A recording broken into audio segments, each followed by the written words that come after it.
Kwa mara ya kwanza waendesha mashtaka nchini Uingereza wamethibitisha kuwa Andrew Tate na kaka yake Tristan Tate watakabiliwa na jumla mashtaka 21 watakaporejeshwa Uingereza kutoka Romania. Mashtaka hayo yanajumuisha ubakaji, kusababisha madhara ya mwili na usafirishaji haramu wa binadamu. Kwa mujibu wa huduma ya mashtaka ya umma CPS, mashtaka hayo yaliidhinishwa mwaka 2024 kabla hati rasmi ya kurejesha, yani extradition, kutolewa. Hata hivyo, CPS imesisitiza kuwa kesi wanazokabiliwa nazo nchini Romania lazima zikamilike kwanza kabla ya kurejeshwa Uingereza. Andrew Tate mwenye umri wa miaka 38 ambaye ni mshawishi maarufu wa mitandaoni na mwana kickboxer zamani anakabiliwa na mashtaka 10 yanayohusiana na waathirika watatu.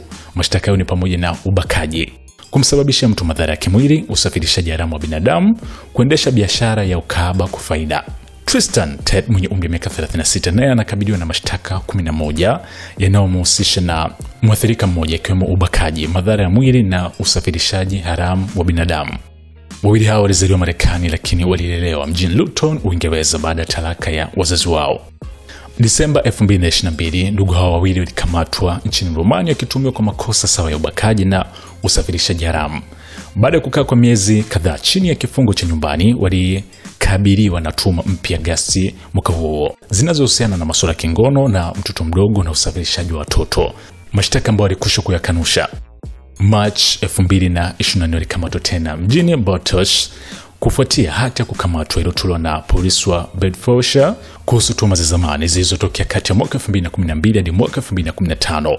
Kwa mujibu wa wanasheria wao, ndugu hao walikataa vikali mashtaka hayo na wanasisitiza kuwa ni watu wasio na hatia. Mahakama ya Romania iliamua kwamba wanaweza kurejeshwa Uingereza baada ya kumaliza mashauri yote ya Romania.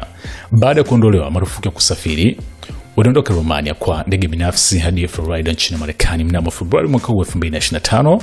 Mwezi mmoja baadaye walirejea Romania na kusema kwamba watu wasio na hatia hawakimbii chochote. Wameendelea kushirikiana na mamlaka za Romania kwa lengo la kujisafisha majina yao, huku Andrew akiahidi kuwa atajitetea hadi mwisho nchini Romania na Uingereza.